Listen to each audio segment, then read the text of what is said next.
What is going on, Pats Nation? It is your usual suspects back at it again here with another post-game recap for the New England Patriots. As always, I am your host, Colby Cochran, here with Patriots Global. I got my buddy Rob here from House Call. You guys already know. Make sure you check him out over on Instagram for the best Patriots and Boston sports-related content on the damn platform. You see Rob, and then you see that little name right after. That is his Instagram handle. So make sure you guys go ahead, follow him, show him some love. Produces the best damn content. Today's video brought to you by BetUS. We'll talk to you guys a little bit later how you can get an exclusive limited time offer from them. But Rob, unfortunately, the New England Patriots, they do fall 28-22. Another one of those games where it's really close. And it felt like this game was going to be a lot more out of hand than it ended up being. They were able to kind of come back from behind after they just got dog walked at the end of the second into the third. And then they kind of bring it back together here into the fourth, give you a little bit of chance, and then Drake Maye, just an interception while trying to target Pop Douglas down the field while the Patriots were down by 6. So just your initial thoughts, how you feeling? The fact that we were able to claw back into the game to begin with, down 15 at some point, 28-13, I think that should say something. I think there were a couple of things that could have gone our way in terms of like how we could have called the plays better. It's just little. This is a game of inches, man. It's always this, and it will always be that. It's a game of inches. It's just like it goes to show you that there's still a lot, but there's development with this roster. So, but there's still just a lot of problems still need to be fixed. Yeah, for sure. And shout out to the first donator of today's chat. Massive shout out to my boy Tony from the AFC East Roundtable. My boy's a Jets fan. I'm feeling for you, brother. I'm feeling for you because I thought that this was going to be like the easiest game left for the Jets. I mean, like we're down bad, but like that was a team talking about Super Bowl and playoffs, and like you got beat by the Colts. Even I, as a Patriots fan, like don't understand that, how they ended up losing to the Colts. So shout out to my boy Tony, brother. I appreciate you for being here. The Jets have the worst starting win percentage by starting quarterback. You want to know who's above Aaron Rodgers? Zach Wilson and Sam Darnold. So he's actually performing worse. And I'm not talking about like his time. Those guys' time as a starting quarterback, so he has a worse winning percentage. It's Zach Wilson with 3.64, Sam Darnold with 3.42, Aaron Rodgers with .273. I'm sorry. It's crazy too because DJ Reed, the cornerback for the Jets, actually said since firing Robert Saleh, the defense has taken a step back. So definitely not the best idea there from Woody Johnson to fire Robert Saleh maybe. But shout out to my boy Tony, brother. I appreciate you for being here. I'm sending you lots of love, man. You might be a Jets fan, but I still have a lot of love for you when you come support me. So I feel for you, man. I feel for you. But back to the game here. What were your thoughts there on that final play? Drake Maye looks like he's cooking a little bit. The run game still not really going in this game, but Drake Maye looking really good for the most part. I mean, he's killing it through the air. You got Pop Douglas wide open in the middle of the field. He bombs it down to him to try to win the game, and Kitchens comes up and just picks the ball off. I think maybe the ball gets tipped. I don't think Pop he's a 5'8". I don't think he gets that to begin with. There's obviously miscommunication there. But here's my biggest thing. None of the receivers, or at least the receivers in the vicinity of that football, looked back. I mean, how long do you want this play to develop? I mean, they were in the backfield most of the game, and Drake Maye had to make crap out of nothing. And it's too many times like I just think that the awareness that this play, like you got to turn your head around. And I'm not saying maybe it still would have been an interception. I just think that at least maybe having the ability to alter the play. This is what two out of the last 3 weeks this has happened to us. So I don't know. I think Maye it's not exclusively on Maye, but it's not exclusively on Pop. It's really just kind of all around. Yeah, it was supposedly a miscommunication. From what Gerard Mayo said in the postgame presser, from what Pop Douglas said in the postgame presser, both said it was a miscommunication. But at the end of the day, these things do keep happening. Heading into this game, the last 2 out of their 3 games, they had won, right? And I think we're in this really weird standpoint to where we get hope, we're let down. We're given hope, we get let down. You play against the Jets, You win that game. You start building some momentum. You go into the game against the Titans, one of the worst teams in the league, and you say that this is a possible win.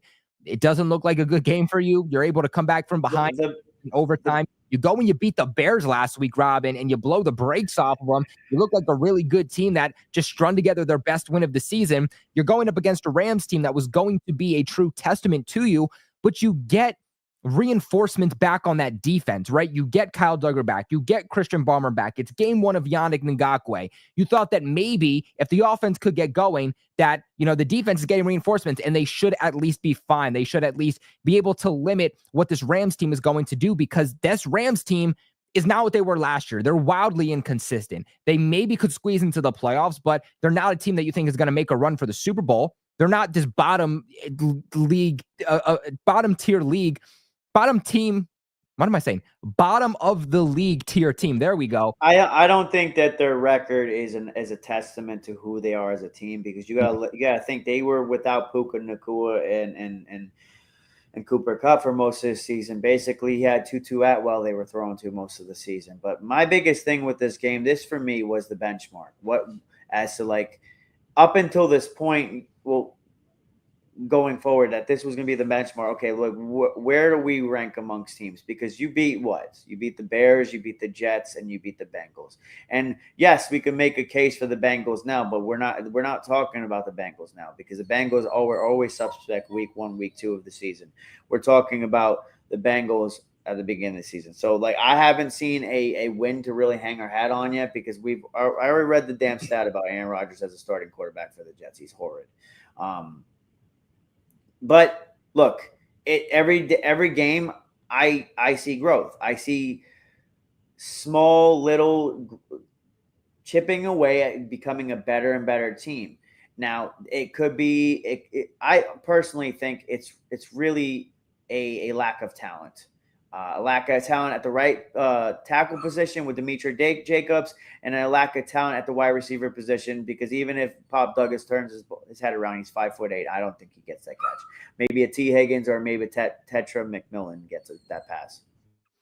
The way that I see it is the Patriots are improving for sure, in large part because of Drake Maye, right? So to me, are the Patriots improving, or is your young quarterback improving? Which at the end of the day, I'm not going to sit here and complain. I've said this several times, and I want to reiterate. He looked really sharp today. He looked really sharp. You know what I've been saying, right? What did I say? I said a successful season is not the Patriots winning several games, multiple digits. How many weeks are we going to do this, man?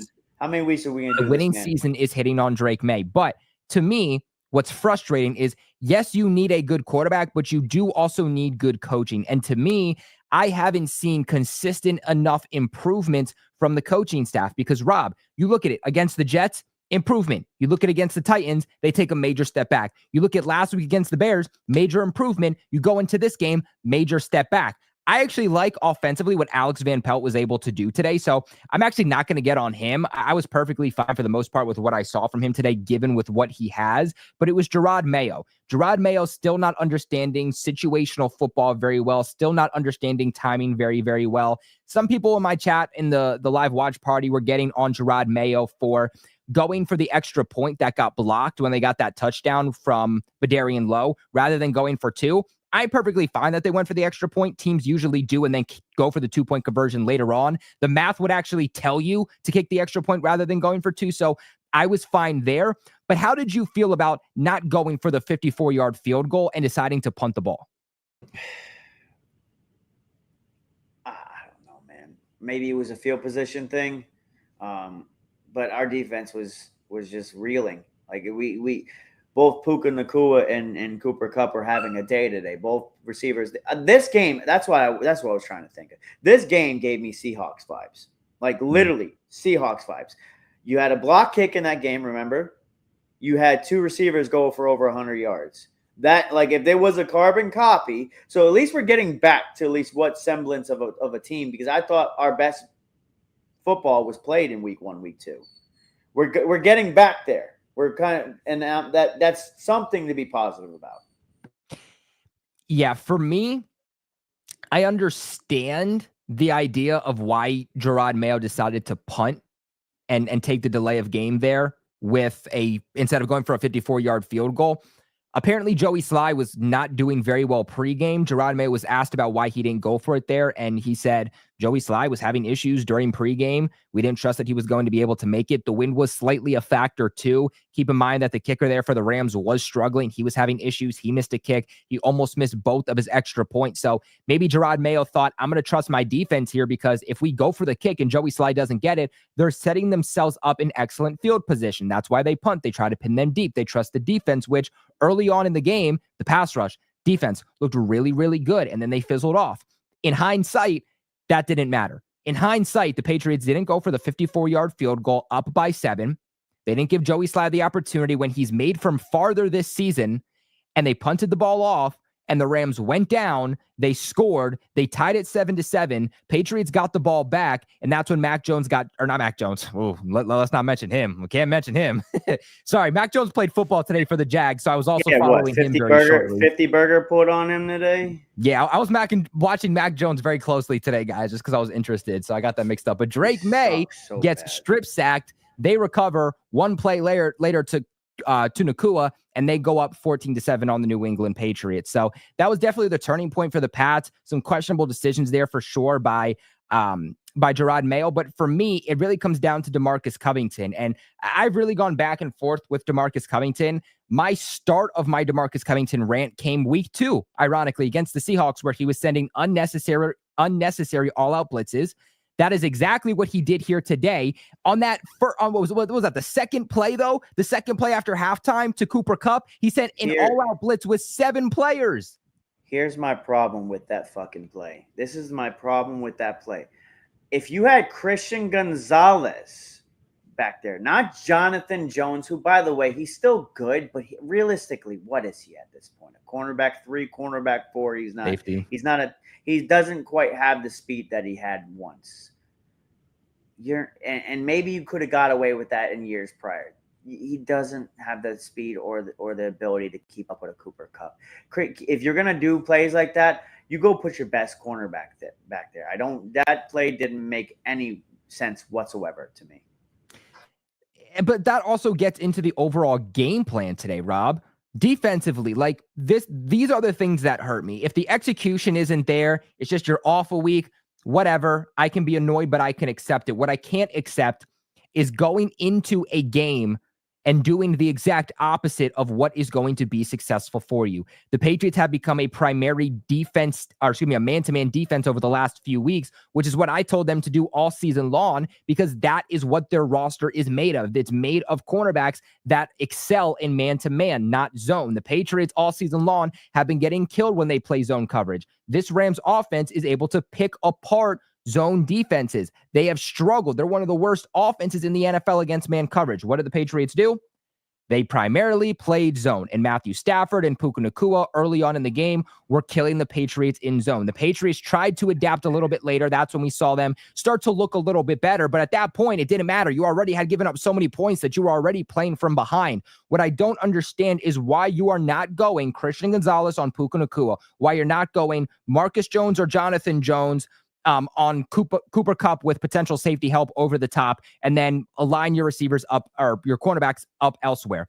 Why you had Christian Gonzalez, your number 1 corner, who has cemented himself in as a top 10 cornerback in the National Football League, you had him going up against their number 3 wide receiver in DeMarcus Robinson. I have no clue why that was the game plan. It makes no sense. Like, all game long, Matthew Stafford and McVay were able to find their mismatches that they wanted. And that's why you had Cooper Kupp and Puka Nacua both go for over 100 yards and both average just over 17 yards per catch. That is not a winning recipe for winning games. And by the time that they started to adapt, like I said, it was far too late.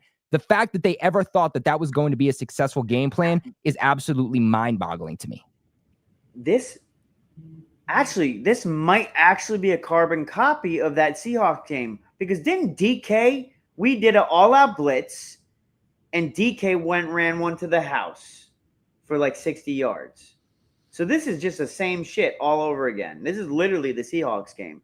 But going back to it, I don't understand why we played zone. I don't understand why Cooper Kupp wasn't having Christian Gonzalez guarding him. Stafford against man is 31 out of 34 qualified quarterbacks in EPA. Stafford against Miami, when Miami was running, man, he was 3 for 9, 35 yards and 1 interception. So he's not good against man at this point of his career. This is one of the worst third down offenses in the NFL. They're 25th, and honestly, based off what I saw today, they might actually be worse than that. But it didn't matter because they would beat us up on first and second down, so it didn't really matter if we were getting them off the field on third down. Their run game is 18th in DVOA too, so they were averaging 6 yards a damn run. So I don't know. Play man. I think we're a pretty damn good team when we play man, and being that we've versed now back-to-back weeks 2 putrid offenses that are bad on third down. I think they're trying to be too cute and don't try. They're trying to basically. I think what Drake Maye is trying to do is pull a page out of Bill Belichick's playbook, where basically lock down another receiver and then expect everybody else to go off. Here's the problem: you got 2 wide receiver ones on that team, so put Gonzo on one of them. Yeah, I think what you said was also perfect to what we heard. Who was it? Devon Godchow last week after the win against the Bears say. After they get 9 sacks, the defense holds Caleb Williams and that Bears offense to just 3 points. Devon Godchow says, we cut out the cute shit. We stopped trying to be pretty. We just did the basic things that we know would work. Went back to being doing the cute okay. Shit. And that's okay. That's the thing, is I feel like DeMarcus Covington, Drake Maye, they think that in order to have a good defense, in order to be a good coaching staff, to show your cards and show that you are worthy of being here and that this team has a future and that we can be good, they believe that it has to be overcomplicated. They don't just take the easy things that are given to them. And sometimes the easy things are the correct answer. And this is another situation where they just didn't learn from their mistakes. You did the easy shit last week, and you came in here and you tried to oversimplify it after you had a good week. Drake Maye so many times says that he tells his players that it's okay to make mistakes as long as you learn from them and you don't repeat these errors. What are we seeing from the coaching staff? They're making errors, they'll correct it, and then a week later, they'll go back to it. This is what I'm saying. I don't care if you're able to fix it for a week. The monkey is not off your back. We need to see that for 2-3 straight games that you can consistently do this, because this coaching staff is so wish-washy. It's 1 week you're learning from your mistake. The next week you're doing exactly what you said you shouldn't do and what your players shouldn't do. It's just absolutely mind-boggling to me that they continue to put themselves in the exact situations that they tell their players not to put themselves in. My biggest thing is that when we play man coverage and we're not blitzing a ton, which I believe I read a stat that we're like the 5th or 6th most pressure. Yeah, we blitz a lot. Blitz the most. We blitz a ton. It's not working. Let's stop doing that, because we're still getting pressure on the quarterback while having the blitz. Like, our guys are pretty stellar on the line. I think they're pretty stellar on the line. Now you get Christian Barmore back. Why the hell are you blitzing so much? We don't need, and especially like I don't think we have the quarterback room to be all out blitzes either. So I don't know. They just feel like they're just trying to drift away from just doing the cute shit. And we, like you said, we can't. You got to keep stringing these together. You can't just win 1 week, win another. And also, here's the thing: get a significant win. I'm not really impressed with any of our wins so far. Yes, it's a win. I'm happy we got a win, but let's go and list the teams that we've won against. None of them are any good. So like, let's get a significant win, and before we start, I don't know. It's too much cute shit. Yeah, and I think what you're also alluding to is the fact that, like, so me personally, I'm not necessarily as big on this pass rush, but again, you got Yannick Ngakoue game 1, you got Christian Barmore here, who I know isn't a full go, but he actually, I thought, looked really, really good in this game, and we'll talk about him a little bit later. Yes, your pass rush isn't great, but like you alluded to, I think you have some deficiencies in the secondary, and when you're sending all-out blitzes against veteran quarterbacks, those guys know I can step up into the pocket. When you're sending all-out blitzes against not just a veteran quarterback, but an offense with 2 number 1 wide receivers, they're going to make plays. And just like you alluded to, Rob, you go back to week 2 and you look at what the Seahawks did to you. Geno Smith, a veteran quarterback with 2, maybe not 2 number 1 wide receivers, but an elite number 1. You know, you have a couple of really good number 2s. So sending all-out blitzes probably isn't the smartest idea because that veteran quarterback will stand tall in the pocket. He'll make the throw despite knowing he's going to take a hit and deliver a strike to his one-on-one matchups because they have number one wide receivers. You should try to play in your secondary better than trying to specifically only get pass rush. Because again, these veteran quarterbacks know that they can just stand tall in the pocket and still make throws. These veteran quarterbacks, most of them actually excel when it comes to going up against the blitz. So again, I just feel like we're not learning from our mistakes, and you're going to face good quarterbacks. If you want to send all-out blitzes against Mason Rudolph, you want to send all-out blitzes against Anthony Richardson, Mac Jones, okay. But when you're facing veterans or you're facing elite quarterbacks, sending all-out blitzes when they have good receivers is probably not the smartest move. Not just any elite quarterback, Super Bowl winning quarterback. This is not the Matt Stafford in his early years in Detroit. This is a Super Bowl winning quarterback that's been under the tutelage of Sean McVay. Yeah, 100%. May Prods comes in with a $2 donation, says May was great, and May times Tet would feed families. I'm telling you right now, I'm off the whole tackle. Like, get Cam Robinson a left tackle in free agency, get a developmental left tackle in the draft, and go get Tet. I'm sorry, I'm off the whole left. I'm off the offensive line. I want a wide receiver, and I'm talking about a guy like either Travis Hunter or Tet. Sorry, I'm off of it. Yeah, me personally, I feel like more than ever, I'm still on the tackle train. I love Ted McMillan. If they went with him, as long as they had a plan at tackle and it isn't keeping the guys that they have now with Demontre Jacobs and Darian Lowe for your future, then okay. Cam Robinson, the guy who just got traded from the Jags to the Vikings? Cam Robinson, he's butt, bro. He's booty cheeks, especially when it comes to penalties. Then get something else. Like I really like I personally think right tackle is more of a concern than left tackle because Demetri Jacobs is getting burned every other play. He's a turnstile.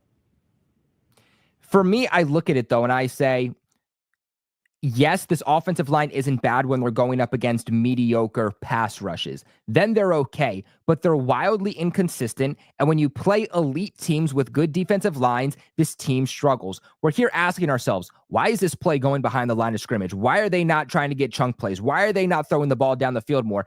Probably because they don't have enough time. Drake Maye was consistently pressured in this game. He had pressure all up in his face. If you want big plays, you need blocking up front. The blocking doesn't only help you in terms of getting splash plays down the field in your passing game, but it also helps you in your running game. And I look at it and I say, I like Darian Lowe. He is not a franchise left tackle. I look at Demontre Jacobs. He is not a franchise right tackle. The fact that Scott Peters has done what he has done with this offensive line, a bunch of backups, Ben Brown, a backup center, backup tackles on both of your side. I can only imagine what he could do with actual talent, with players at the tackle position, with actual talent, with players amongst the offensive line, when you can build that continuity. So for me, I look at this game today and I say, Drake Maye's a freaking baller in a pass-minded league, in a pass-first league.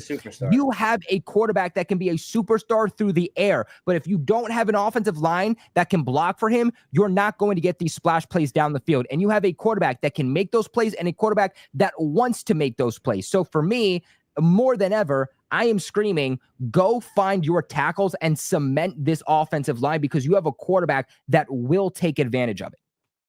And I'm all for it. Nothing you said was wrong. We can go both sides of the fence. I think probably let's try to address it in free agency in some capacity. I don't even think we need a great left tackle. I think we just need an average one, just a average to above average. I personally think if you get a wide receiver that can test the boundaries, you won't see teams loading the box quite like they do against us. That will give Maye more time.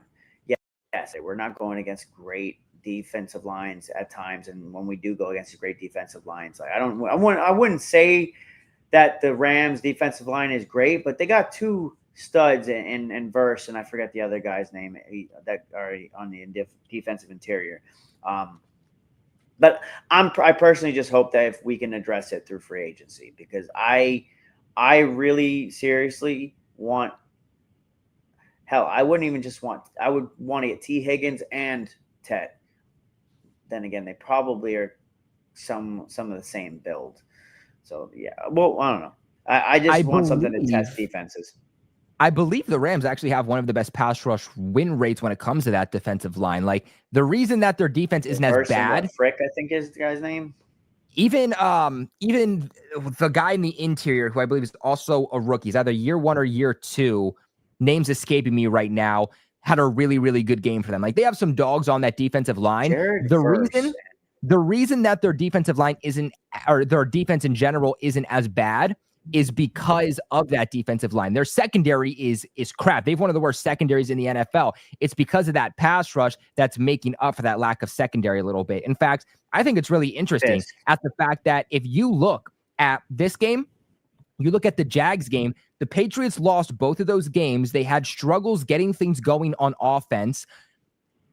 And you look at it, both of those teams, terrible secondaries, 2 of the worst secondaries in the NFL, but very good defensive lines. And again, that's why to me, if you want Drake Maye in this offense to take advantage of poor secondaries, they need an offensive line that's going to block. Because if you look at it, the struggles that this offense has had is when they go up against premier defensive lines, not even premier defenses, just strictly premier defensive lines, because they can't throw, they can't get any positive plays in front of them.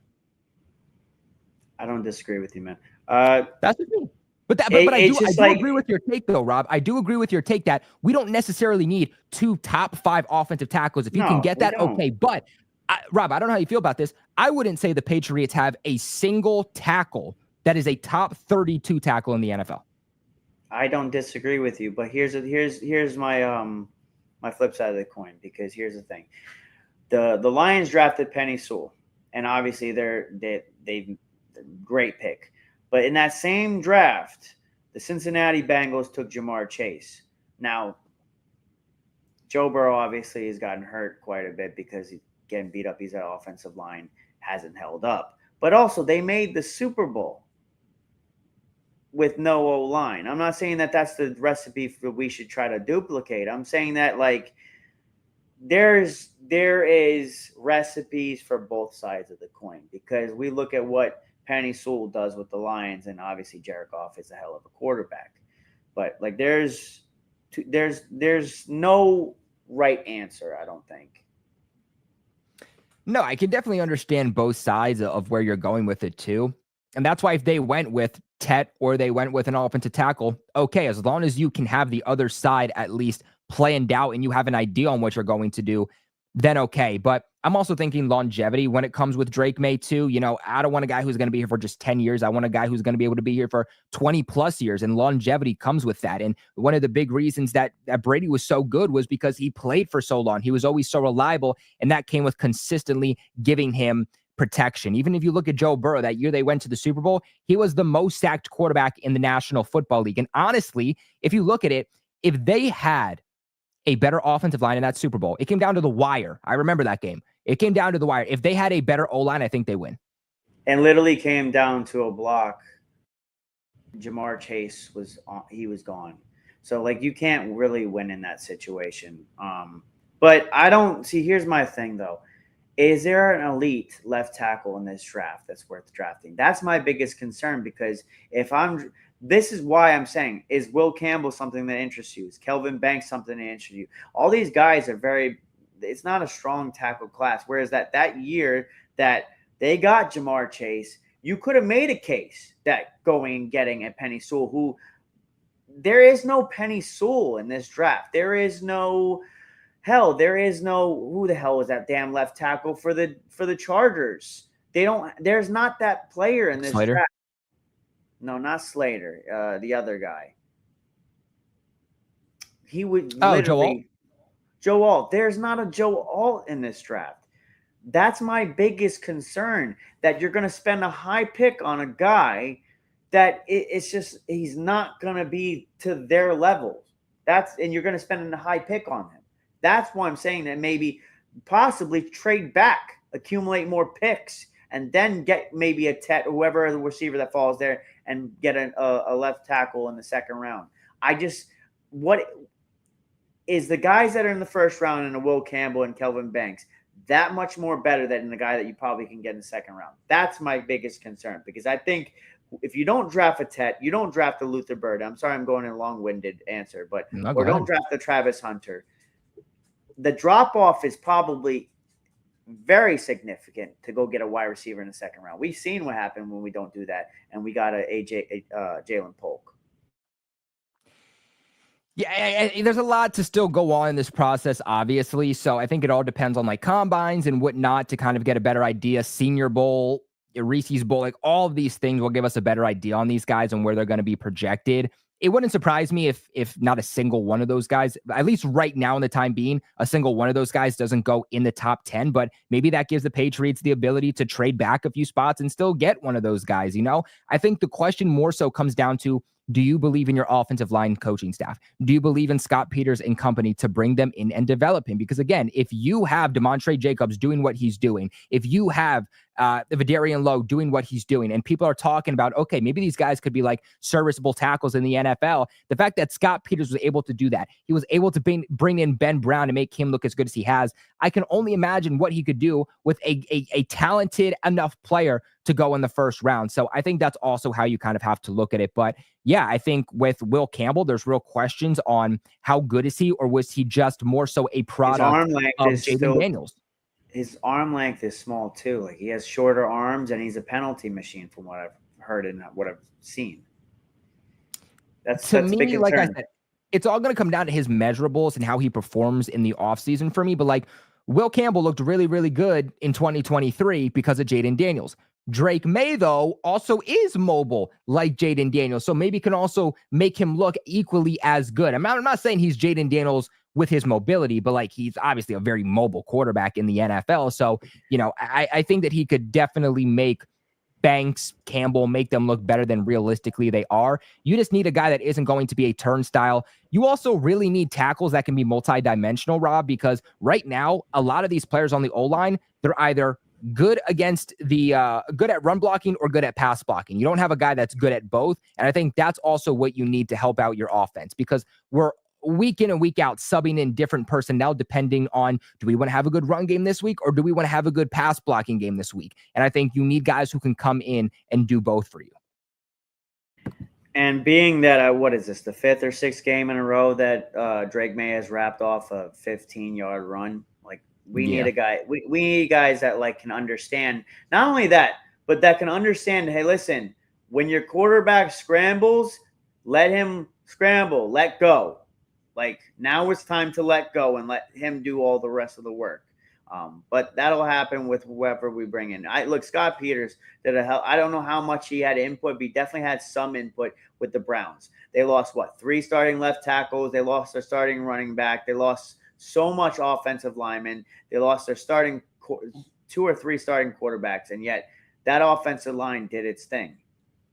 I don't know how much he definitely had to have some input on that whole situation. Yeah, for sure. I mean, say what you want about some of these coaches, but honestly, when it comes to the offensive line with what they've had, I've been very, very surprised. I think the only coaches that I'm concerned with are Taekwon Underwood and Tyler Hughes, because I'm not really seeing a ton of development out of our receivers. That's fair. I mean, I think Kayshon Boutte took a big step forward, but I think that's because of Kayshon Boutte. Like, I think every position, seriously, just about every position across the board has slowly, progressively improved throughout the season. But the receivers are kind of it's just kind of status quo. Real quick, too, actually, Rob, while we got you here, we didn't get your thoughts on this. I want to know your thoughts on Tyquan Thornton being released straight up. And he was released, now we know, to bring on Christian Barmore. I think I remember saying I would take a bag of Skittles. Well, you got nothing, but I literally would. We got nothing. I would have rather. He had to have some type of worth. I don't know. It probably was a late round swap. I would have even done that, to be honest, because look, the guy was fast, but my biggest thing is this: being fast in shorts and t-shirt never really showed up on the field. The guy had stone hands. I mean, look, Mac Jones wasn't a good quarterback, but there's plenty of times I saw Mac Jones. I mean, there was one that was, I can't remember what year it was. Mac threw one along the sideline. It was right in the breadbasket, and he dropped it. The guy runs the wrong routes half the time. Look, and then I had someone blowing up my DMs. Hey, listen, well, he caught this ball the other day in Keishawn Boutte dropped the ball in that game too. Here's my biggest thing. I've got 3 years of tape with Tyquan Thornton. Keishawn Boutte is now starting to get some, like, this is his real first season as far as I'm concerned, because he was in the doghouse after one game because he didn't toe tap. I have too much tape to go off with Tyquan Thornton. I'm happy he's gone. It's kind of a waste of the pick. That 4.28 speed never showed up on the field. Yeah, and real quick, just to go back to Drake Maye, just in terms of his overall rushing numbers, he is in 6 games with 5 starts, 25 attempts, 233 rushing yards, and a touchdown. So I'm trying to see what he's averaging. He's averaging about 9.3 yards on average per run, and he's averaging about 38.8 rushing yards per game. So like I said, this is a multi-dimensional guy. Just get him some blockers up front, and I think he can make the offensive line look better than it is. So that's just me personally. Man. He's fast, and it's like smooth how he does it. I just don't want him. Brother, when he put his shoulder down to go for that touchdown, I was like, Drake, man, you a quarterback, brother. You cannot be putting your shoulder down trying to go through a defensive lineman. Like, my guy, we gotta sit him down and have maybe a little bit of a talk with him, because that's not okay. That's the Josh Allen in him, man. It's also the turnovers. But yeah, that too. But here's the thing, though. At least we can all say that Drake Maye at this point is miles ahead, like of where Josh Allen was at, like miles, like so far ahead. Well, let's go ahead and actually let's get into it. Let's get into Drake Maye. You know, Drake Maye in this game, let me go ahead and bring up the stats just for reference. Drake Maye in this game had a 75% completion percentage. He was 30 for 40, 282 yards, 9.4 yards on average, 2 passing touchdowns, 1 interception, sacked 3 times, overall rating of 100.2 to go along with another 3 attempts and 27 rushing yards. He puts up another game with over 300 total offensive yards. Rob, we talked about it a lot, so you don't have to go on like a crazy tangent, but just final thoughts here on Drake Maye in this game. I mean, I thought he was going to throw for 400 yards, because after the first quarter, and I'm not looking at any notes, this is me memorizing it, he was 9 for 11, a touchdown, and 117 yards. He was like dicing them the fuck up. So, look, he had a hell of a game. The ball thrown at the end of the game could have been better. But look, man, I'd rather him make the mistakes now. He looked really freaking sharp. Yeah, the way that I see it is that Drake Maye, if he just didn't turn the ball over, we might say that this was his best performance of the season. And this is against a good defense. It was. Like, I understand that secondary isn't good, and we have to give that words due. But that pass rush is good. The play calling is good. They have veterans on that defense. Like, this Rams team, offensively and defensively, this is a Super Bowl caliber team with Super Bowl caliber coaching, and they have dogs on that team. And Drake Maye was wheeling, and Drake Maye was dealing. On that strip sack, that came from the left side. It came from his blind side. I 100% agree. Drake, you've had this happen before. You got to do better at squeezing the damn football and getting a better grip on that thing, so that when you do get hit, and sometimes you won't see it, it doesn't shock you and the ball doesn't pop out loose. You have to be better in those situations. But at the same time, too, when the entire left side of the offensive line collapses and he gets rocked by multiple defenders, the offensive line has to be better too. Are you talking about that fumble? Yeah, where he got strip sacked. It was everyone was like tuck rule. My biggest thing is this. I felt like Ramondre Stevenson had a chance to block on that play, and he just completely let a guy run right by him. If I'm not mistaken, didn't they come through the defensive interior? They were on him in the second, just literally. Oh, yeah, in a split second on his blind side, so we didn't see him. Which, by the way, real quick, I just want to make this clear. I didn't say the Rams are a Super Bowl team. I said that they have a Super Bowl caliber coaching staff, which they do. McVay and that coaching staff is the same one from the Super Bowl a few years ago. Like, are we forgetting? Like, this is my biggest thing with comments like this. Are you not taking in consideration that they literally had Tutu Atwell as their number 1 wide receiver, because Puka and Cooper were injured most of the season. Like, if they are healthy this whole season, their record is not a reflection of what type of team they are. And Sean McVay is a top 3 coach in the NFL. I will not be bothered to argue with anybody about it. Not at all. I mean, how many coaches in the NFL have a Super Bowl ring right now? McVay is one of them. I would agree with you. McVay is a top 3 coach in the NFL, and it's not a discussion. Tomlin. I mean, they're back to 500 too. Like, that team is not completely out of the playoffs yet. You look at it, and I think the Seahawks are losing last time I checked. If they drop with this Rams win, the Rams go up in the overall seeding. The Bears lost. The Rams go up in overall seeding. The 49ers, we'll have to see how they play. If they lose, that helps the Rams in the overall seeding. The Rams are back to 500 and have a chance at still making the playoffs. So, again, are they like a big Super Bowl threat? No, that's not what I'm saying. But they do still have a coaching staff that is a Super Bowl caliber coaching staff. It's the same roster that they literally won a Super Bowl with and went to the Super Bowl with when the New England Patriots beat them. So, again, this is still a good coaching staff. This team isn't necessarily what they used to be. They're wildly inconsistent right now, but they've strung together some good wins. And if you look at the Rams this season, they've beaten some really good teams and they've lost to teams that realistically they should beat. So they are just one of those teams where it's like the definition of any given week. But for me, when it comes to Drake Maye, like I alluded to, I put some of that strip sack on him for sure, but I also put it on the offensive line. Like, it really does go hand in hand. It can go either way. When you look at the interception, and I went back and I slowed it down, I looked at it, Pop Douglas was wide open. Going down the seam, he was running a go route, wide open. I don't blame Drake Maye for going for it. It's just like in the Titans game where he had Kayshon Boutte wide open. He went for it to try to put the game away. If you have a guy wide open like that, you're going to take the opportunity, especially for the playing style that Drake Maye has. Pop Douglas runs and does not once look back. This dude looked like there was a fire in the stadium, and bro was the first one to see the exit and was trying to dash out. Ultimately, came down to a miscommunication, but you got to look back. You got to be on the same page as your quarterback. You know, maybe Drake Maye could have thrown a slightly better ball. Maybe it looks like if he threw it a little bit more left, maybe it would have been a little bit more on target. It was but nonetheless, it was definitely behind him. And nonetheless, too, though, Cam Kitchens comes up with a beautiful interception, jumps the route because he has his eyes on Drake Maye the entire time. So, you know, at the same time, like you mentioned, Pop is like 5'8". It probably would have been tough for him to go up and get that contested catch anyway. But nonetheless, wide open, and he didn't even try to make a play on it.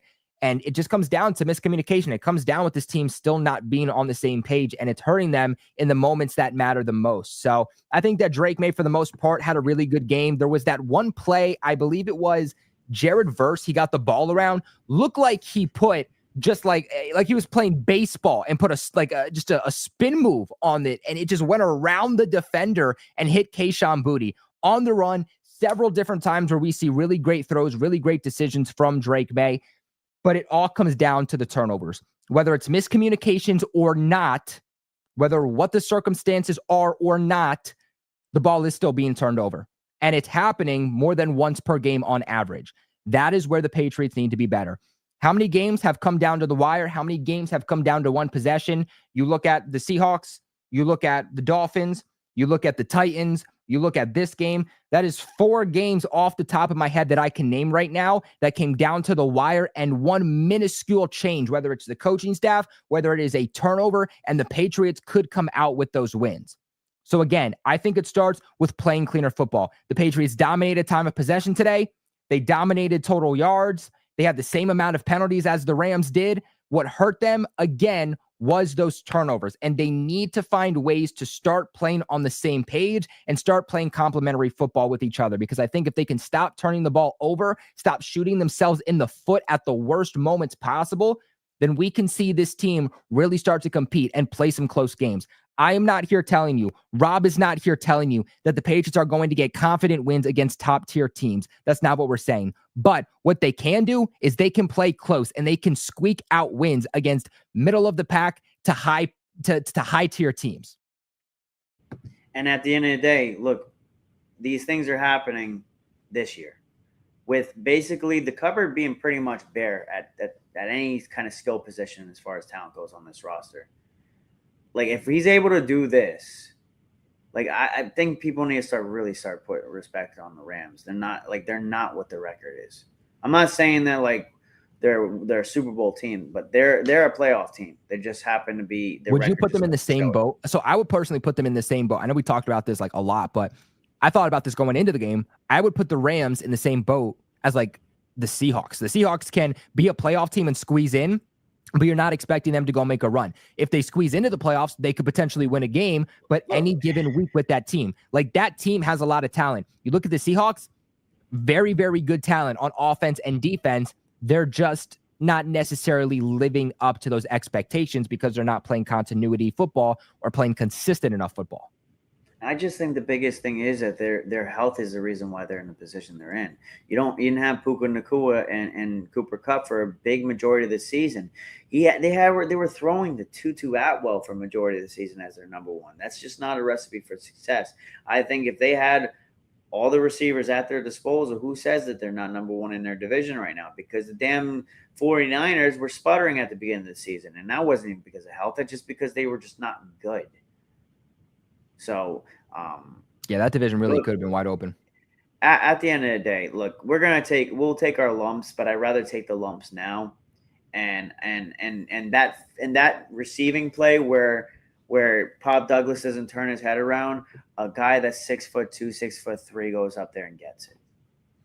But that's my thing too, though. Is just like, and we're gonna get into the wide receivers here in a minute, but like if Drake Maye wants to take these deep shots, like 3, even 2 times a game, which we've seen him consistently week in and week out want to do, why not even just try to put Javon Baker on the field and see if he can come down with those opportunities? That's why you drafted him. Keyshawn Boutte can't make those plays. DeMario Douglas can't make those plays. If you're not going to play Javon Baker, the guy to make those plays for you would be Kendrick Bourne, because we've at least seen him make those plays. Like, I think we're giving these deep shots to guys that aren't equipped to make those types of plays. I agree with you. I think it would have been nice. Look, man, if the guy's running the wrong routes, just send him on a damn streak at this point. Like, make him run straight. Like, just like having him, because he's got top speed. Like, like I said, the only receiver that was faster than him in the draft as far as like top speed was Tez Walker. And the guy has he was 4th in contested catch rate, so he can go up there and get it. That's why we wanted to bring him here in the first place. He's going to go up there and get that football. And he does have a little bit of problem with the drops. But at this point, like, him just sitting on the bench is not really doing anything for me. I don't know what we're doing. Maybe split up the snaps somehow. I don't know. Yeah, I'm not saying that we need to go ahead and start giving him like 50% of the offensive snaps or nothing like that. But if you want to take some shots deep, find plays that you can scheme it up and see if you can start connecting with him on these plays. And if he's dropping them or he can't make the play, then okay, at least you know it. But it's not like, Keyshawn Boutte. It's not like DeMario Douglas are making these plays anyway. So if you're going to target them, might as well throw Javon Baker out there and see if he can make those types of plays. Because again, that is quite literally what you drafted him here to do. But guys, before we get on with today's video, I do want to give a massive shout out to the sponsors of this video over at BetUS. Right now, when you guys use the promo code that you see on the screen, YouTube 150, you will lock yourself into a limited time exclusive offer of a 150% sign up bonus on your first deposit, followed by 125 on your next 2, all the way up to $2,000. That is a deal on your first 3 deposits, not just 1, but your first 3. BetUS can also give you a 200% crypto deposit bonus, a 10% back on your net losses twice a year. You guys got that right. Twice a year, you can get 10% back on your net losses. BetUS taking care of you and your money the way that no other sportsbook is, and they can give you your very own personalized account manager. I understand, as Patriots fans, we're not really interested in betting on our team because we're not very good. But you know what Boston team is good? The Celtics. And you can use this code, this promo code, and this bonus to bet on Celtics games too. Not just that, but BetUS, they have the best betting variety in the business. Not just NFL games, not just player props, not just parlays, but you can bet on the NFL draft, NFL awards, other NFL games, college football, basketball, baseball, horse racing, fighting, politics, entertainment, you name it. And if you think it's something that you can bet on, BetUS is going to have it. And again, this sign-up bonus works for all of it. So make sure you guys go ahead and check them out. Please play smart. Please play responsible. Never bet more than you can afford to lose. But again, a massive, massive shout out to BetUS. But Rob, let's go ahead and let's transition here to these wide receivers. I want to get your thoughts on Kendrick Bourne because Kendrick Bourne today, he comes back after last week in week 10. They don't play him whatsoever. I hated that decision significantly, and I voiced my displeasure. He comes in here, leads the Patriots in receiving yards, 5 targets, 5 receptions, 70 yards, and a touchdown. What were your thoughts on him? Welcome back, Kendrick Bourne. I personally didn't think he would return back to any semblance of a wide receiver, to be honest. Maybe it's me just doubting him. But I like what I see. He balled out today. He did what he was supposed to do. He's reliable as hell, and he really kept us in this game. I don't want to be this guy, but I told you.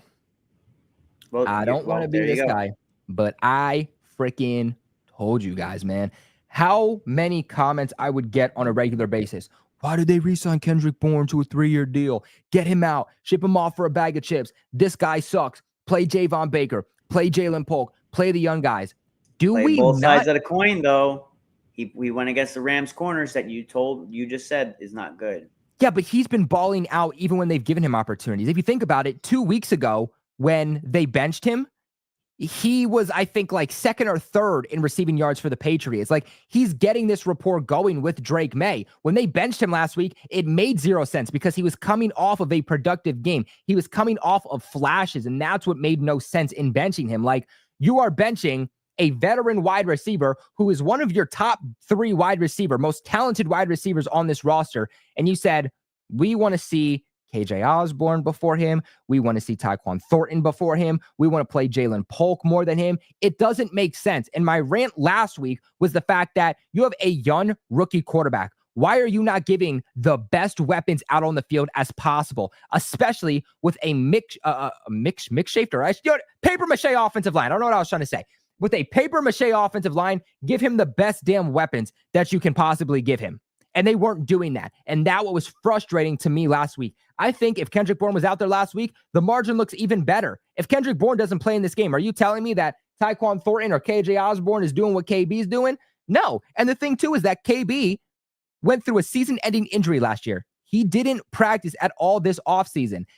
4 or 5 weeks ago when he first started, his first game this season, that was his first game working with Drake Maye. That was like a week into him practicing for the first time and working with Drake Maye. He's in a new offensive system. He's building a rapport with a quarterback on the go. And he already looks better than Jalen Polk, Javon Baker, Tyquan Thornton, and KJ Osborne. The fact that he's able to do all of this and look better than all of those guys, despite having significantly less time to work in the system and build chemistry with the quarterbacks, should say a lot about the player. I'm sick of the disrespect for Kendrick Bourne. I'm sick of it from the fan base. I'm sick of it from the coaching staff. I'm sick of constantly hearing about trade rumors. Keep him. He's freaking good. And until he shows you a reason to think otherwise, keep freaking playing him. I understand. He's had some growing pains. He hasn't looked perfect. He's had some issues running the right routes and whatnot. But at the end of the day, again, growing pains. He's in a new system. These things are going to happen. He didn't have an off season.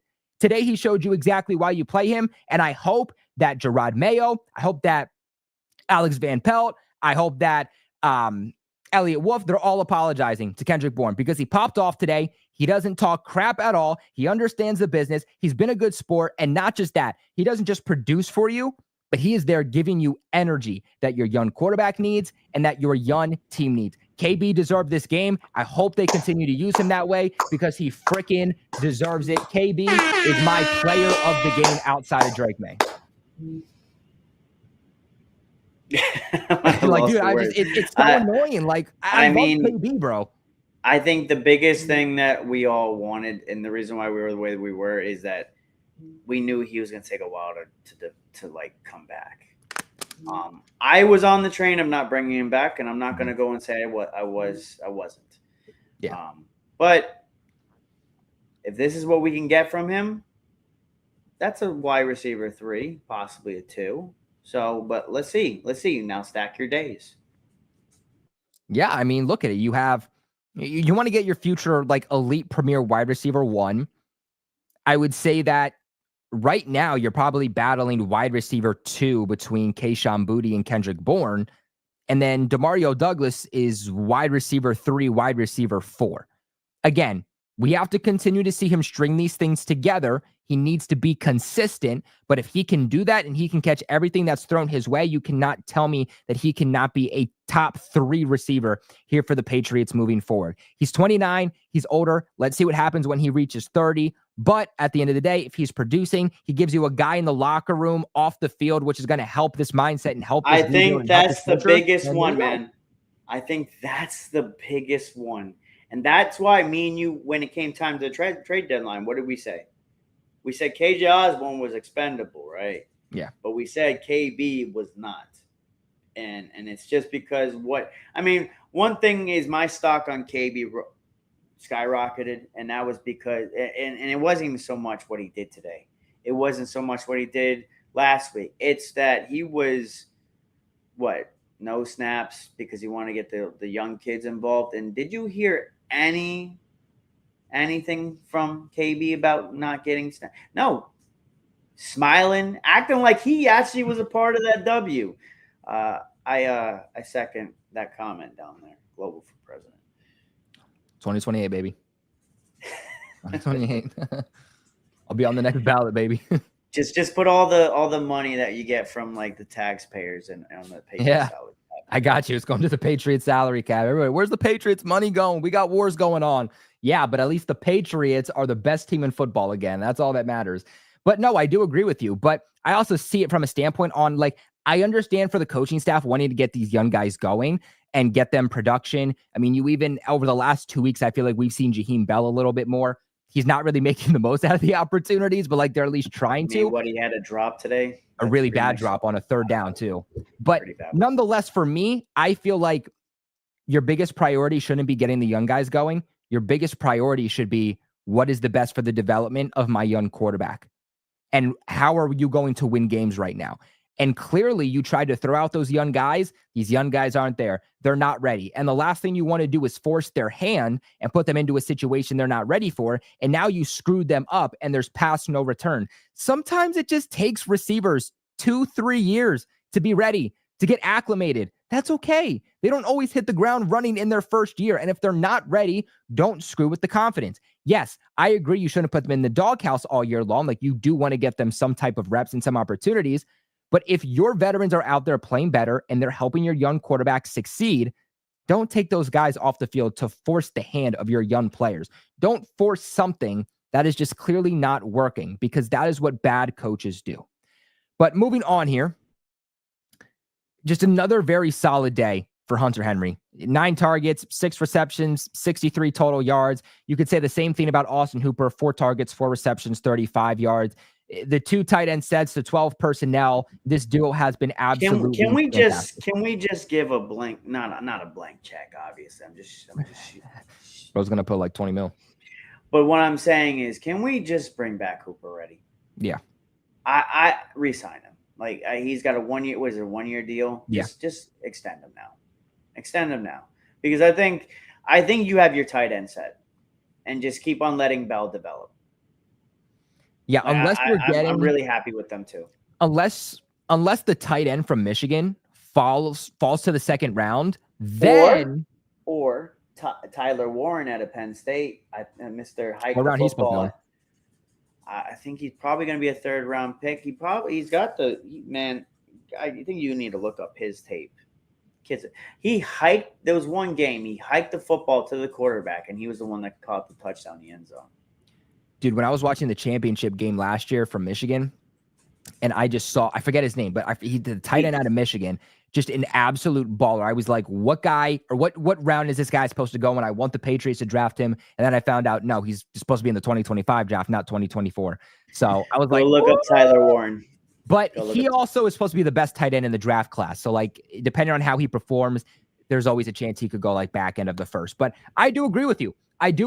That yeah, if you can bring back Austin Hooper, who's probably not going to cost you a whole lot unless you're drafting a tight end high in the draft, I would bring him back. We're not. Which you don't need to either. If you can get Hooper and Henry, I know you don't have much youth there, but if these guys are balling, they're balling. And you know that Drake Maye loves to operate in the middle of the field, in between the numbers, to those big tight ends. What is a quarterback's best friend?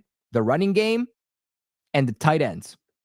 And the best teams in football, what do they all have in common? Tight ends. Tight ends. And Hunter Henry, I hate to say it, not hate to say it, I'll fucking say it from my soapbox. He's top 10 tight end. Probably argue top 5 if we get more touches. I want to see where Hunter Henry is right now in terms of yards. He's a freaking baller, bro. I freaking love me some Hunter Henry. So his career year was in, let's see, with us, 2021, I think it was.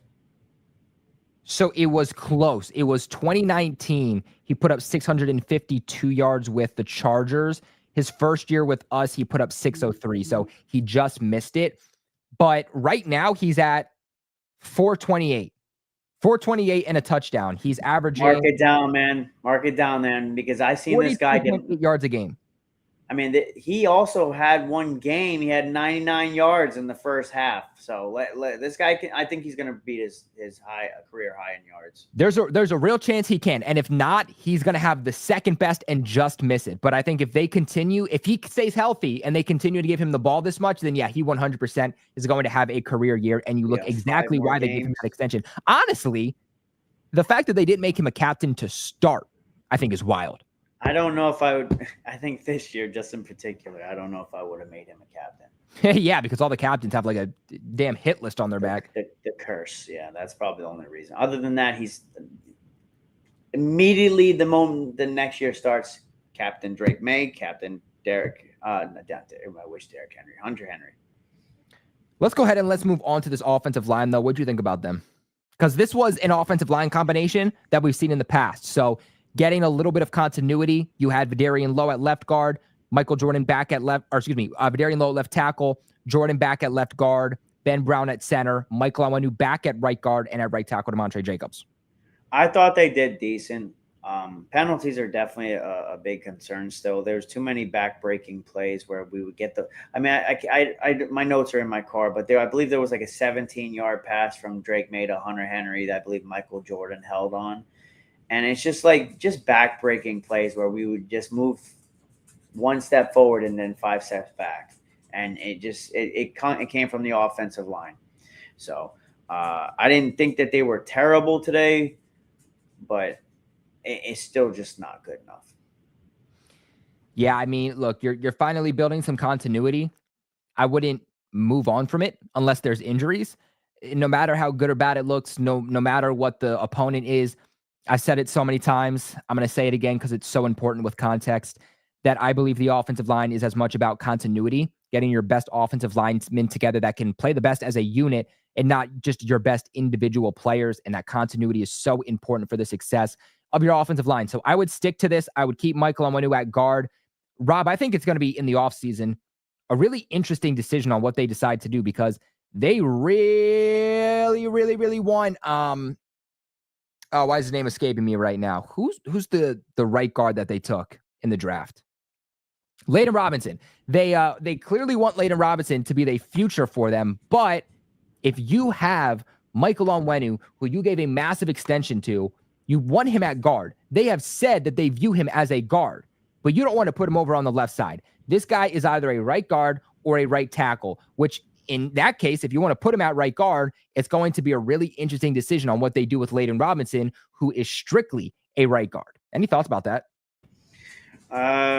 I don't like tinkering with the offensive line too much. It's no surprise that this team has gotten progressively better every week. The more consistency you get on the more consistency and continuity you've been getting on the offensive line, you've seen this team slowly trend upwards. So that's not a surprise. So I get you want to develop Layden Robinson, but I don't know. I think that Onwenu's too big to play right tackle. I don't think he quite has the footwork to play right tackle, and I think he does pretty damn well at right guard. If I'm not mistaken, there was a stat that I think he had like 300 or 400 snaps without giving up a sack at one point. It might have been, I can't remember the exact stat. So he's been doing well. But yeah, I don't want to mess with the offensive line too much at all. Yeah, I'm under the same kind of category as you are. Honestly, what I would say is you got David Andrews at center. You keep Ben Brown as your backup. You figure out what the hell you're going to do with both of your tackles. You keep Michael Onwenu at right guard. And you have how many guards, Rob? You have how many guards? You have City So, Layden Robinson, Michael Jordan. Out of those three guys, see what you have. Also, there is some really good guards. Cole Strange. There you go. I was waiting for you to say it. Like, what the hell are we doing with this guy? He is perfect for this system. If you want to run zones, I agree. He is literally perfect. He has the build and the athleticism to be perfect for this scheme that we're trying to run. I just don't know where the hell we put him, because what are you going to put him on the left side? You're going to put him at left guard, possibly center, because he plays center at Chattanooga. I don't know. Maybe he could be your backup center in case David Andrews gets hurt. Then what do you do with Ben Brown? I don't know. I would put him at guard. I agree with you, because if you think about it, in 2022 when he was drafted, that was when the Patriots tried to switch their offensive scheme to run a West Coast offense, which is what they have right now, and it didn't work. So they had to revert back to their old ways, and Cole Strange was in this system that really didn't work for the type of player he is. When they hired Alex Van Pelt and they switched to a West Coast offense, one of my first thoughts was this could actually be really, really good for Cole Strange. So I would like to see him back there. Michael Onwenu at right guard. We know those guys have continuity together. We know that those guys have continuity with David Andrews, and then you just have to figure out the tackle situation. I think Layden Robinson is the backup, and if he looks good for you, then down the line you have a trade piece. Also, Caden Wallace is another one that kind of I'm kind of up in the air about, because we've heard stories about his motivation to play football, and that's concerning to me. So I don't know what we do with him, but it's going to be interesting.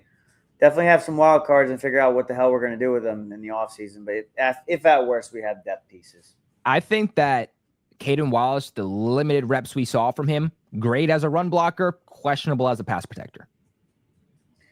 Yeah, well, maybe hopefully he develops. Kind of like the same thing we saw from I think my biggest thing with him is I've heard stories about his motivation to play football. That's concerning.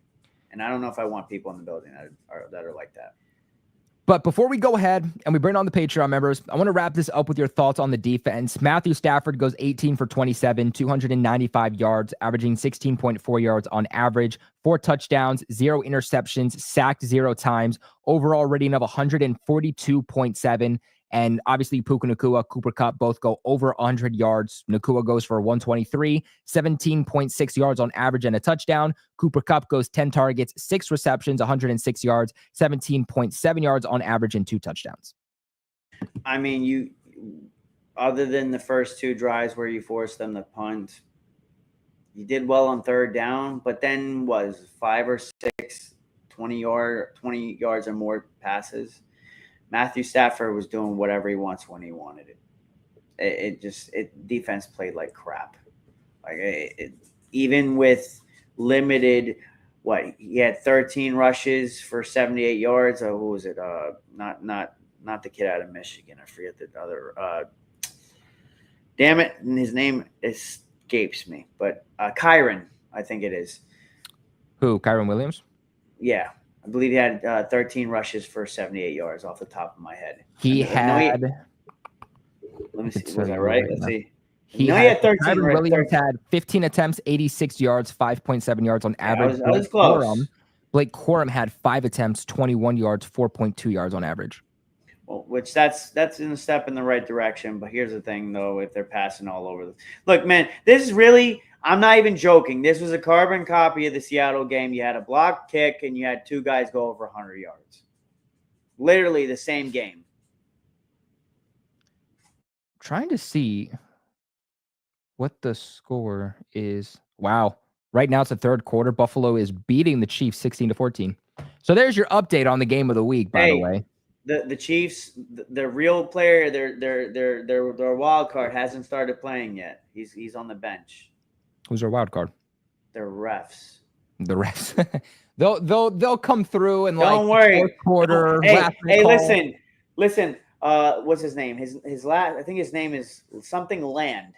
When the Chiefs have him as a ref, their Chiefs are undefeated. So that says more than enough. Honestly, for me, when I look at this defense, we got into it. We got into the play calling earlier. We went off on the coaching staff. We went on the game plan, DeMarcus Covington, all that good stuff. I'm not going to do that here again. Matthew Stafford had a near perfect game, and they couldn't do anything about it. From a defense that went from 9 sacks, they come extremely back down to earth, and they get 0 sacks. They had very inconsistent pressure. I liked what I saw from the first 2 series from this defense to start the game. After that, they completely fell off. I know that some want to say maybe this is a step in the right direction in stopping the rushing attack. For me, they're still not doing very well. I mean, 5.7 yards on average. If they give Kyren Williams 20 attempts, he would have went for over 100 yards and averaged over 4 yards per carry, like we've been seeing for weeks. Like, the thing is, though, you can't say it's a step in the right direction because they abused us another way. So they didn't really need to run the football. And even then, when they did run the football, it was pretty effective. They had some where it was, stop behind the line, 1 yard, 2 yards, but then they had ones where they're going 7 yards, 4 yards, 7 yards, 4 yards, and it didn't matter. You didn't take away the running game. Brother, I believe there was either 5 or 6 passes of over 20 yards. Yeah, well, I mean, let me see.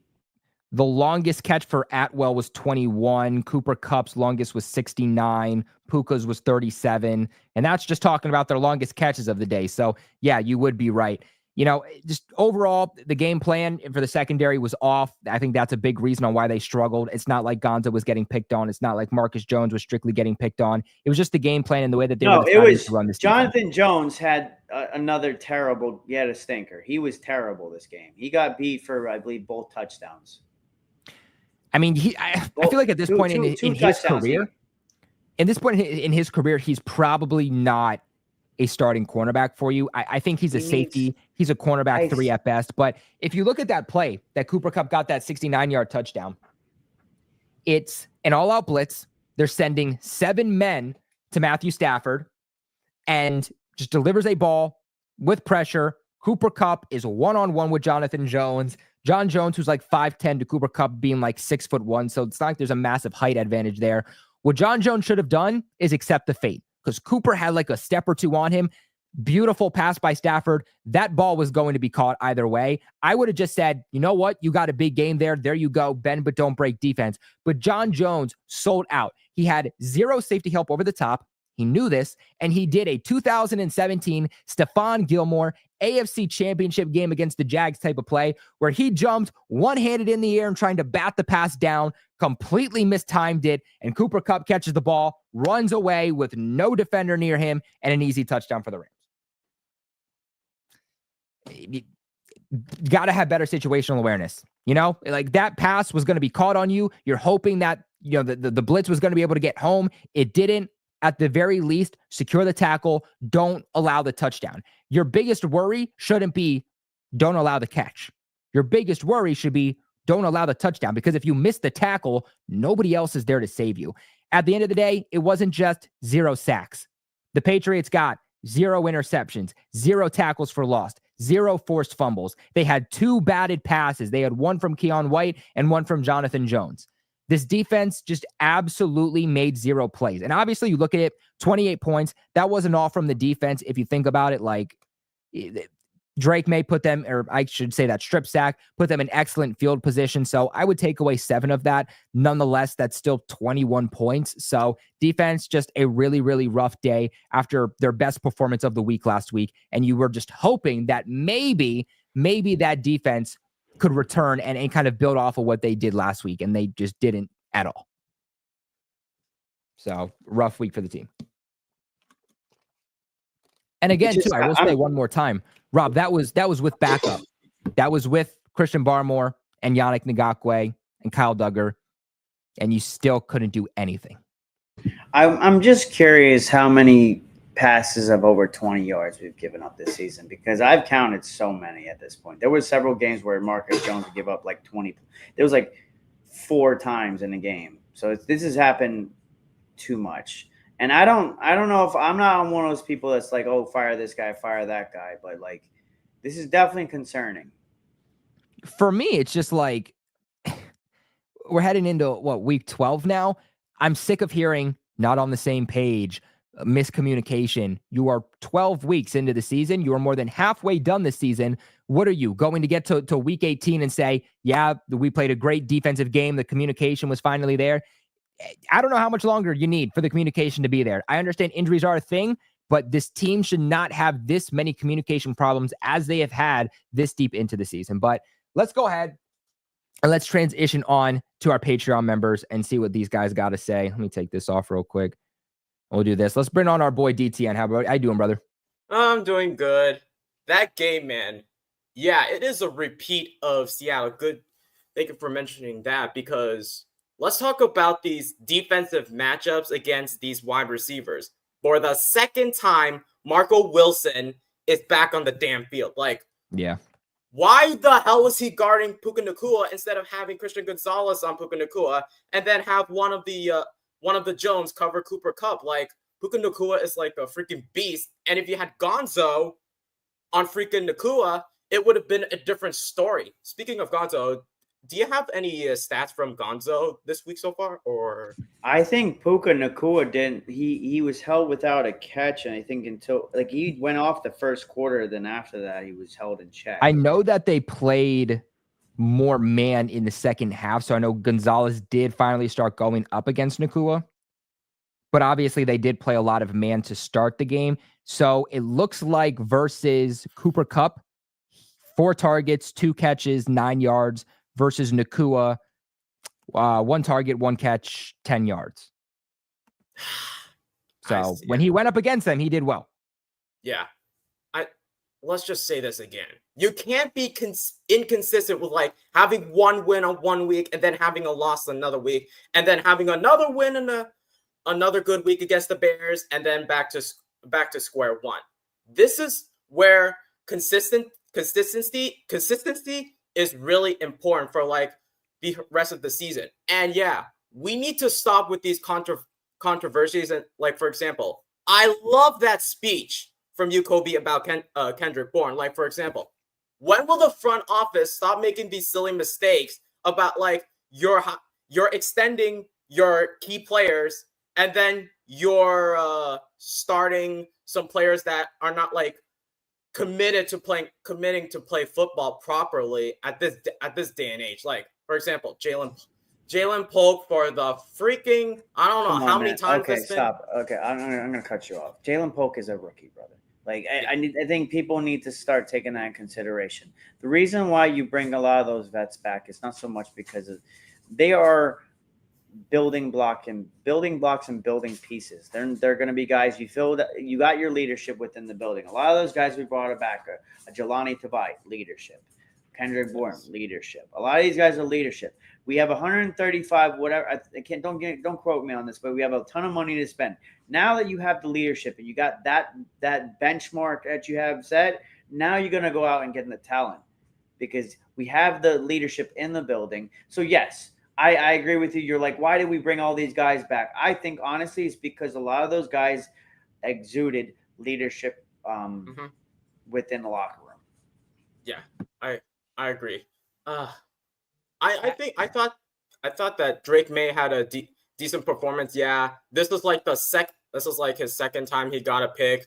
I know that was like a bad play, well play on Kitchens on his, and yeah, Drake, I agree. Drake Maye had a decent performance, and I think that if Pop saw it, then it would have been a different story. But at the end of the day, the Rams are a decent team, and this season the Rams are playing without Aaron Donald. And the last time we played the Rams back in like 2020, it was like abomination against the Rams. So yeah. My biggest issue with all of this is that it's just silly mistakes that we constantly keep making. But it's the thing is you can't make silly mistakes against veteran quarterbacks like a Matt Stafford. This game is a game of inches, and we just can't put ourselves in a hole too early. Now, as far as Drake Maye goes, look. I don't know if it would even made a difference if they would have turned it ahead, because I don't think that's something a 5'8" Pop Douglas could have made to begin with. But I'm happy that we have a quarterback that's not afraid to take those chances. He threw 75% completion percentage today. We can't just be looking at all the bad things that are, or the bad things at the end of the game. We need to take the good things as well, because you have to also look at the deficiencies he has as far as talent around him. If he has the talent around him, maybe he doesn't have to play hero ball. If his defense can stop a nosebleed, maybe he doesn't have to play hero ball. Maybe we're running the football at that point in the fourth quarter. Unfortunately, we're not in the situation where we have those luxuries. But this is year one, and to be honest, at the beginning of this year, nobody would have thought we would even have competed with the Rams team. Because guess what? If you had, at the end of the day, it's not so much Stafford. The ultimate outlier, as far as I'm concerned, is Sean McVay versus Drake Maye. Yeah, I was not surprised. Yeah, going back to like before like the season even start, I was not surprised when I was like personally doing my predictions. I knew for a fact the Rams would beat the Patriots because roster wise, we wouldn't be perfect. And I understand that it's hard to not mention some of the negative things because we constantly talk about the negative things, even though we had some like positive things. Like, for example, the Vidarian Lowe touchdown. It reminds, I don't know when was the last time in Patriots history we even threw to like a offensive tackle. The last thing I can think of was back in 2014 or 2015 against the Colts when Tom Brady threw it to Nate Solder, I think. I don't know if anything happened after that words. Yeah, so I also thought that they were going to lose this game, but I got a little too confident from last week's game to where I was like, the Rams are kind of booty. So, like, I think the Patriots could come in here. You know, they got backup coming. I think they could win this game in a close one. And they did have an opportunity to win this game in a close one, but obviously they did fall a little bit short. But my preseason predictions for the Patriots, they still rang pretty well. I mean, for the most part, I got the Titans game wrong, the Bears game wrong. But other than that, those be the only games that I've gotten wrong so far. So I will continue to take dubs where I can get them. Yeah. What do I say going against the Dolphins next week? Well, we know for a fact that the last time we played against the Dolphins, we had Huntley starting for the Dolphins, and we have Brissett as a starter. And now for the second meeting at Miami, we're playing Tua, and now we have Drake starting, which I'm kind of excited to see, even though we need to see some complementary football at the same time, because we can't be sloppy on certain mistakes like penalties.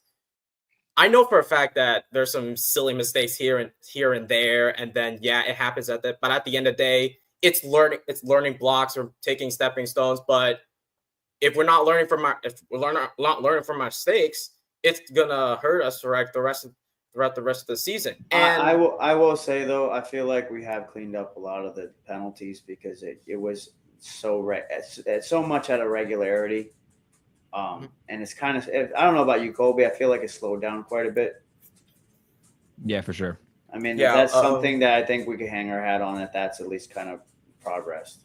There's not a lot we can hang our hats on, but we'll take the little things where we can get them. A couple more things. O-line, we went up thank goodness that I am not complaining about like different O-line combos, because that has been like the biggest theme for like the first 8 weeks. And finally we have something to continue off. And the defensive line against the Rams, I knew for a fact that they are good without Aaron Donald, because you have like these young players, Kobe Turner, you have like the first round rookie Jared Verse stepping up in place of like Aaron Donald's shoes. So I was like pretty impressed. But going against the Dolphins next week, I don't know how good the defense is, because I don't know who's still part of the defense. Their defense is good. Their defense is secondary is bum. Defensive line is good. I wouldn't say they're bum. I think their defensive line is bum, bro. Yeah, having Jalen Ram, you said defensive line? Or excuse me, their secondary is bum, bro. Defensive line is good. I think having Jalen Ramsey back there is still a problem, because he could lock down the side of the field. What do you mean? For who? Ramsey. Jalen Ramsey, we're versing the Dolphins. Oh, we're still talking about the Dolphins, man. I thought we were still talking about the Rams here for a minute. Oh, we're talking about the Dolphins. The Dolphins do have a good defense. I was gonna say, like, am I fucking losing it right now? No, bro, I thought we were talking about the Rams. No. I think the damn Dolphins defense is pretty damn good. No, the Dolphins Jesus defense Christ. is actually top echelon. They're actually a good Jesus. defense. Also, Oh my the Dolphins. Also, the Dolphins got back in their groove after getting their last 2 wins. They beat the Rams and beat the Raiders, but we know the fact that the Raiders are bad, and then the Rams they've just been inconsistent, as you said. And let's just talk a little bit about the draft. Yeah, we know for a fact that everybody wants like T-Mac, and we always want like Travis Hunter, and then we always talk about like offensive tackle. I don't know how good the left tackle position is, because I was personally doing like my research on like which other offensive tackle we can get if we couldn't get like the likes of Kelvin Banks or Will Campbell.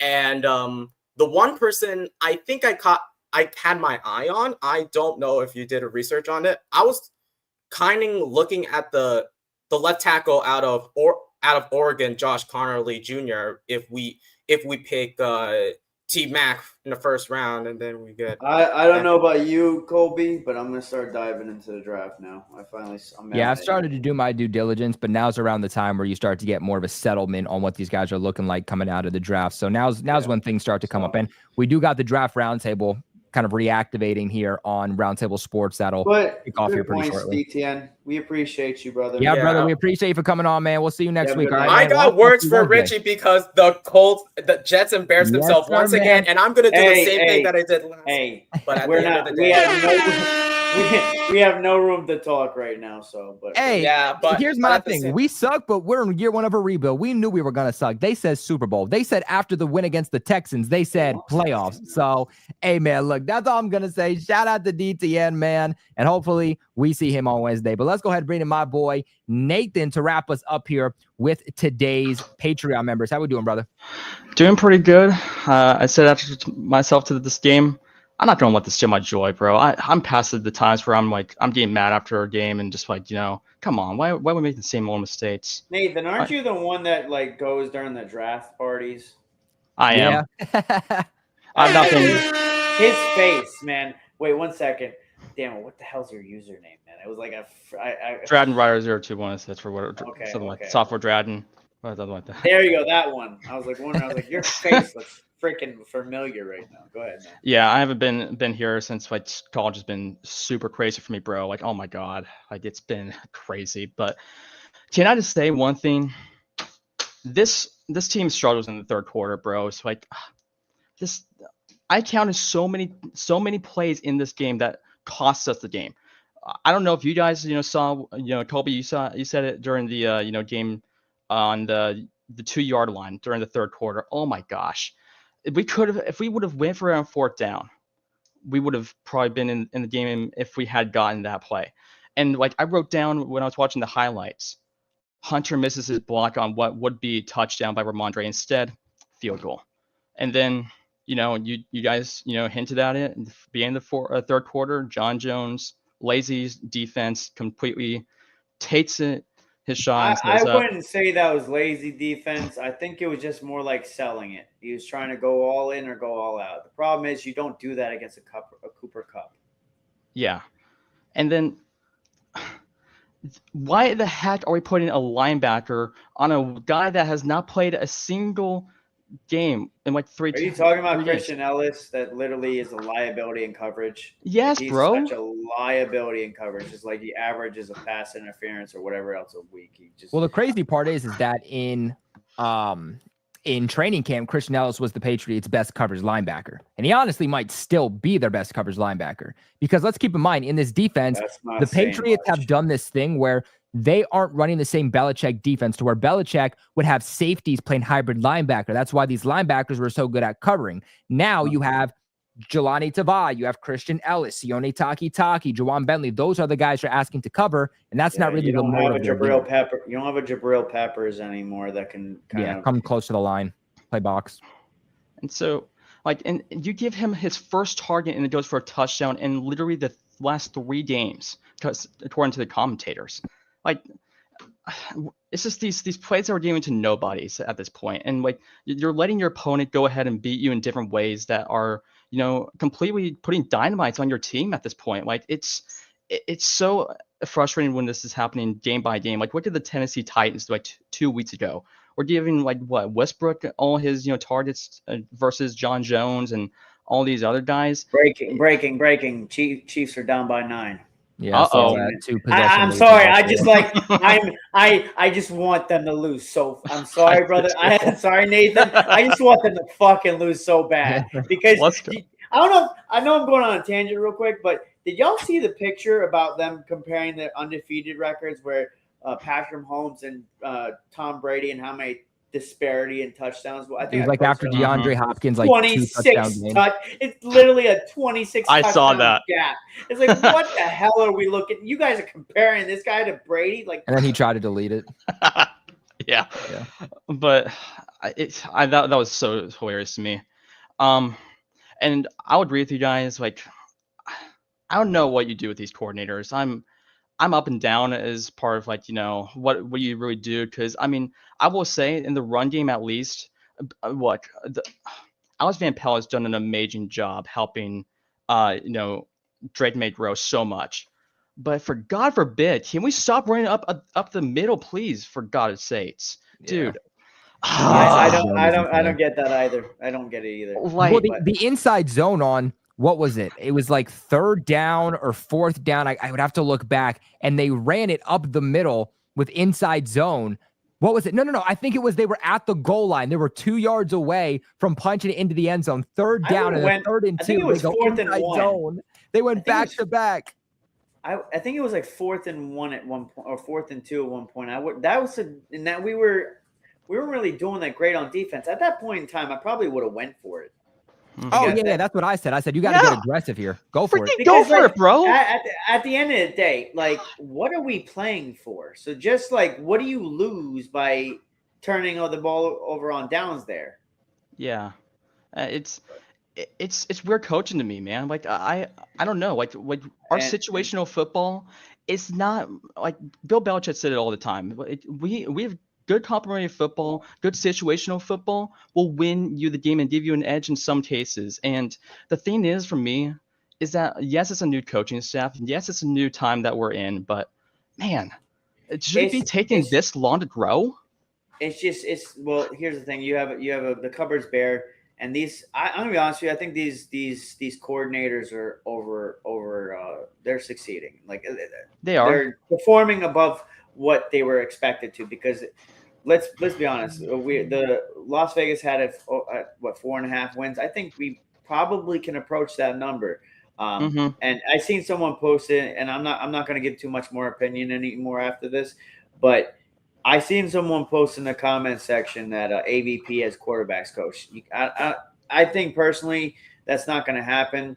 I think probably what you could do is promote him to assistant head coach, and so you keep him on the roster and he doesn't get a demotion, and then possibly go get maybe a Nick Calia and make him I don't know who's out there that we can make an offensive coordinator, but you really want to keep the continuity for the offense around. I don't know if I want to change up the scheme too much. I wouldn't either. And that's my thing about this, like these coordinators, is like, if you're building a team, like build a foundation. But they also don't have a lot to work with to begin with. Like on defense, you lost I get Christian Barmore came back this week, but you were out without him for an extended period of time. You don't have Jabril Peppers, Kyle Duggar missed time. It's just a lot of holes. And then when you go back to the offensive end, there's not really much to work with out there. Your offensive line's a freaking joke. You have no run game. So I think it's really hard to make an assessment of this team. And my biggest thing is that you could probably make a case for Covington possibly getting out of here. I don't know if you could make a case for AVP because he doesn't really have too much to work with. And one thing I will say is that based off what I've seen, there's progression. There is progression. And I'm done. But the thing is, what you're bringing up is that you bring in these reinforcements to be had with your defense. And let's be honest, I don't know if DeMarcus Covington has been that great, because you get Yannick Ngakoue, and the player utilization on this team is literally hard. I mean, he's gotten better. Don't get me wrong, by using Jelani Tavai back in week 3 to week whatever when John Bentley went down. So he's been doing better. But dude, you get reinforcements. You've seen it from your time last year and the year before. Why are we not going ahead? You're in the meetings, DeMarcus Covington. Get your guys in the same spot where you know that they're going to succeed. You're the defensive line coach for several years, and you did so well. Like you're these guys. I think all these guys are wet behind the ears, man, and this is just a learning on the job. It's OJT. That's yeah, what it for is. sure. Well, hey, Nathan, brother, look, man, we appreciate you for coming on in, man. Hope to see you next week to talk about Patriots, Dolphins, big in-division game. We got the bye week looming. Hopefully they can turn it around, but this is going to be a big one in this upcoming week. But hey, brother, we appreciate you. Hopefully we'll see you next week. Real quick, I do also want to give another massive shout out to the sponsors of this video over at BetUS. Right now, when you guys use the promo code that you see on the screen, YouTube150, you'll be locked into a limited time exclusive offer of a 150% sign up bonus on your first deposit, followed by 125 on your next two, all the way up to $2,000. BetUS can also give you a 200% crypto deposit bonus. They can get you 10% back on your net losses 2 times a year, and they got the best betting variety in the damn business, baby. So we're not just talking about NFL games like parlays and player pick'ems and all that good stuff, but we're also talking about NFL futures, the NFL draft, NFL awards. We're also talking about college football. I mean, basketball, baseball, horse racing, fighting, politics, entertainment, you name it. BetUS is going to have it. We could not be here without the sponsors of the channel producing non-stop Patriots-related content. You guys know that Sundays for me, they are a damn marathon. 3-hour watch parties, going on to Bleacher Report for another half hour, then another hour and a half to 2 hours back on here, back to back to back. We could not be here doing these things without BetUS. So please make sure you guys go ahead and check out BetUS. Use the promo code YouTube150, but play smart and never bet more than you can afford to lose. But Rob, let's go on back to you, man. Any last thoughts before we go ahead and log off for the day? Thankfully, I don't have to be in charge of what goes on with the coaching staff in this offseason because I don't honestly know what we do. I don't. Yeah, man. I think AVP sticks around. As far as like the positional coaches, yeah, for sure. Well, hey guys, look, that is going to end it for today's video. You guys heard from me, you heard from Rob. Let us know your guys' thoughts on this game in the comment section below. I know that maybe we seem a little bit gassed today. I know it was a long day for Rob. It was a long day for me. Your boy's been feeling under the weather. So excuse us if the energy was a little bit low today, but wanted to still come on here, do our job, and of course, break down everything we saw from this New England Patriots game. Make sure you guys leave a big like on your way out. It helps support us massively. Subscribe to the channel for all of your New England Patriots news. Hit that bell notification so that you get notified every single time I post a video. Make sure you guys go ahead and check out Rob on Instagram. That is his user right there, Rob, and then the handle right there is going to be his Instagram handle. Go ahead, check him out. Best Patriots related and Boston sports related content over on Instagram. Another big shout out to BetUS. But of course, we'll see you next week. Well, I guess Rob will see you guys next week, but I will see you guys in a few days. Go Pats. Go Pats.